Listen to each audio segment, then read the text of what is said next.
Hello guys, you see this life whom God have blessed, no man can curse. See, God have blessed Peter Obi, God Almighty, that anywhere he get to, he is celebrated.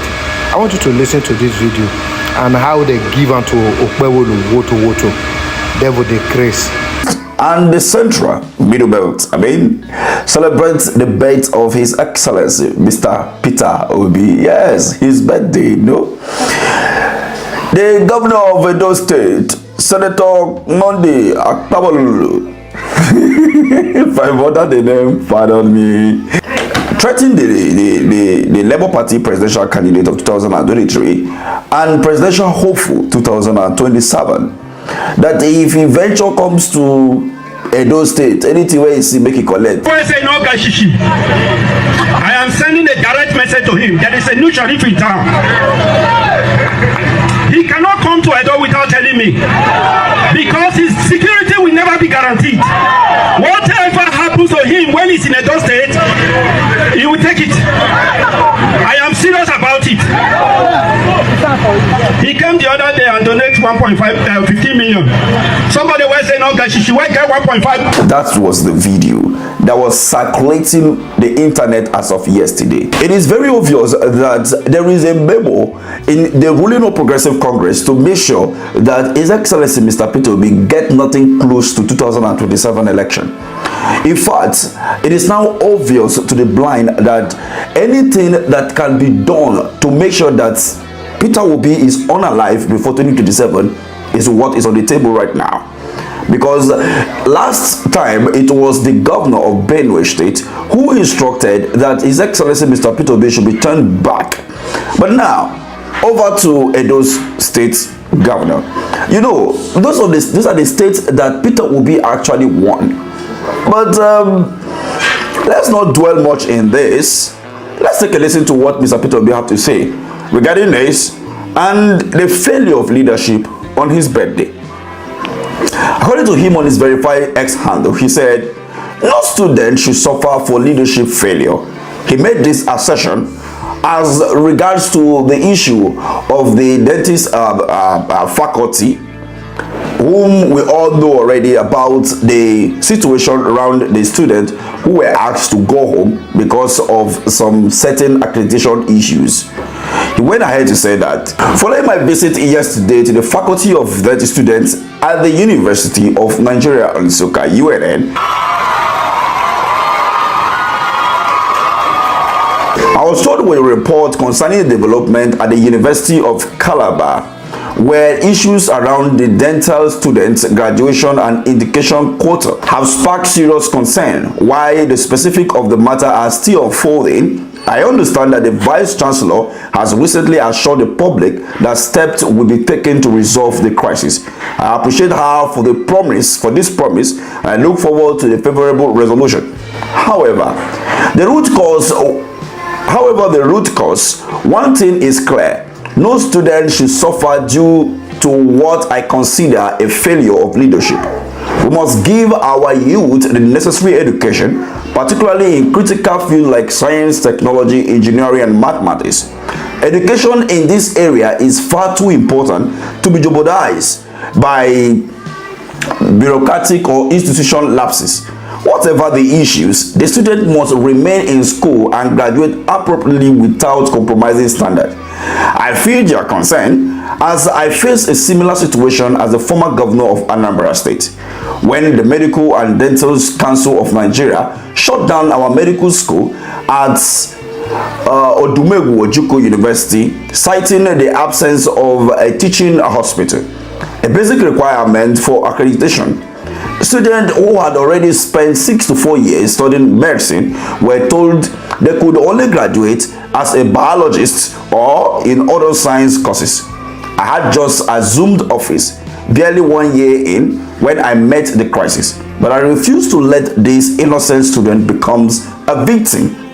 I pleaded with the council and I told them that the children did not cause that issue and should not be made to suffer for it.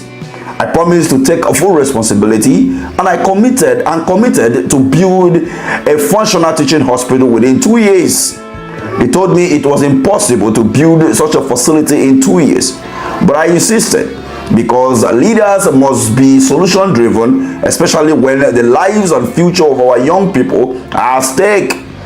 In less than 18 months, I fulfilled that promise. I built and commissioned what is now known as Odumegwu Ojukwu Teaching Hospital in Akwa, serving not just the accreditation of the medical facility, but the future of young aspiring doctor to this day.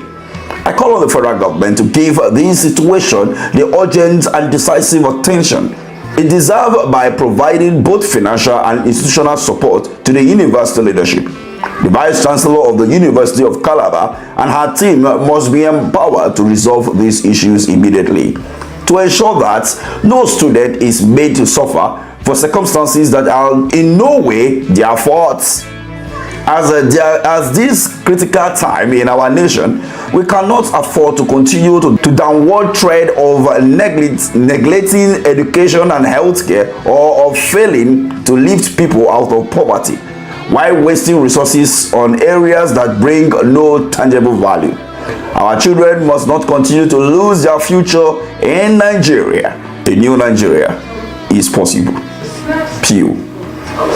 Whoa, this sparked a lot of reaction on the internet, and this is because, His Excellency Mr. Peter Obi will always hit the nail at the head, right? And you know that most of these governors continue to produce things that doesn't matter, embark on projects that doesn't really matter. For example, when you go to my state, Benue State, you will see the governor building underground, or is it underpass or whatever they call it. There is no traffic there, just a waste money. You go to Boko, he's doing the same thing. No traffic there, just wasting money. But people are dying every day in that state because of lack of healthcare. Go to typical village, no healthcare. Some places, there's no light. In fact, road is a problem. So why don't you invest in those rural areas? Bring education to the common man. Bring, how do they call it? Healthcare to the common man. At least every ward, every two ward should have a standard primary healthcare. That has always been what I have been advocating for. Every two ward should have one at least attached to 2 wards, one at least standard primary healthcare that will cover that vicinity. Like the area I am staying right now, there is just one primary healthcare which they have been on strike for God knows how long they have been. And in fact, the last time I went there for a medical for tests, right?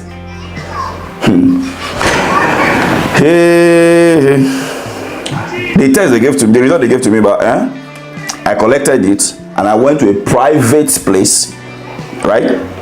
The following day to run a private laboratory to run that same test again, because what I saw, no. And that is the situation many people are facing. Like in my own village, you will get there, I think there are just 1 or 2 standard hospitals, and they are private, not public. Then a general hospital.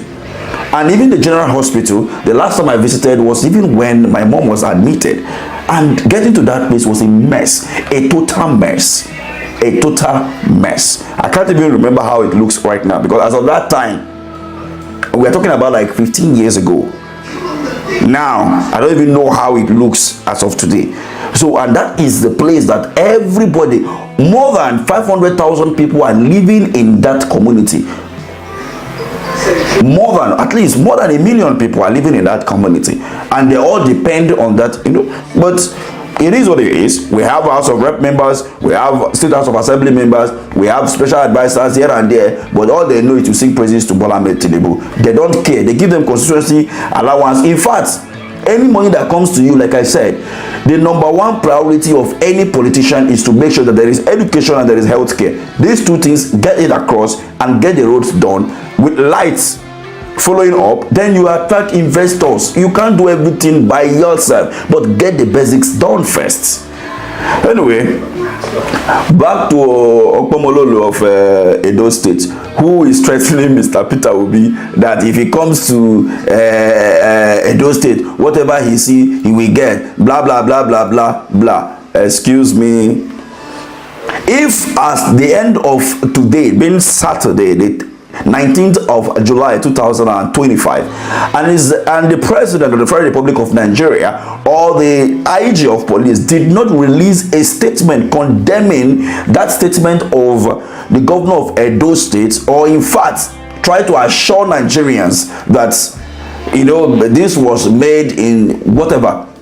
Then it could be seen that they are all working together to make sure that His Excellency Mr. Peter Obi is unalive, or better still, denied of becoming the presidential candidate of any political platform comes 2027. Because I see no reason why you should be issuing such threats to a private citizen. Does that mean that the people that died as a result of the crisis that he claimed, what happened to the community in your state that people are dying every given 2 seconds? And did anybody donate any money in that state? Did anybody donate money? No, nobody donate money in those communities. People are dying. So why attributing any crisis or whatever that happened within that place to the fact that you are the one looking for him? Imagine, a few months ago we saw MC Oluomo being an investor that came to Edo State. Just imagine. I'm not saying MC Oluomo as a person, like his agboristic behavior. That's not what I'm looking at. Whether he has money or not, it's none of my business. Whatever he has, he can take it to Edo State to invest, which is good. But telling us that MC Oluomo come to invest in your state, the thing no follow. The motor park, this thing commenting, you know, it doesn't follow. What is he investing? You know, what is he investing? That's the question. Is he investing in Togri? Because we saw in 2023 where he was threatening people out of polling unit with the president of Nigerian police, and nothing happens. So is that what he's coming to invest in Edo States? And now you have a presidential candidate in the last election who was supported from your state massively. In fact, he won in that state, and he is coming to donate. He came and donated money to a school, 15 million, and he said he did not have shishi to give, but he have money to be donating. Just imagine the mentality. Is that not madness of highest order? That is the most stupid thing I've ever seen. This man is supposed to be in a psychiatric hospital, excuse me, because I don't see any reason why, if somebody doesn't have money to give around for you to buy biscuit and all of that, he's investing into education, investing into health care, and you are saying that it is a waste. If you claim you don't have money to give people to share around, but you have money to give into education and health care, it is rubbish, right? Too sad. I believe that they believe you should just squander money, give people money to eat, you know, today, and no food tomorrow, no education, so that they keep coming, and then you keep draining their destiny. That is the philosophy of Nigerian politicians. I leave this to you at the comment section to have this conversation. But remember, like, what could I do? See, we shall today na Peter Obi birthday. We're not supposed to talk all those kind of things, but it's so disheartening to be saying a sitting governor open his mouth in a public gathering, wow, and be saying that kind of a thing. When Peter Obi was, you know, anyway, this is somebody that when Peter Obi was the governor of Anambra State, in fact, when he was the chairman of a bank, when he was the chairman of a bank, where you were in primary school. Today now, out of whatever they push you become governor, you open your mouth and be talking. Yes, if we are to ask question now, what has he done as a person for himself? Which business has he been able to create? How many people has he been able to employ on his own before he became a governor? What has he been able to achieve over time with his life? There is nothing you will trace with most of these politicians that is outside politics. Nothing. All the money they make, everything they do is always tied to politics. Nothing. And that is the reason why they get into office, they cannot offer nothing. No policy, nothing. Too sad. Like somebody said, Peter Obi, Nigerians doesn't deserve him. But some of us, we need him. Thank you for watching. And happy birthday to you, His Excellency Mr. Peter Obi. God bless you.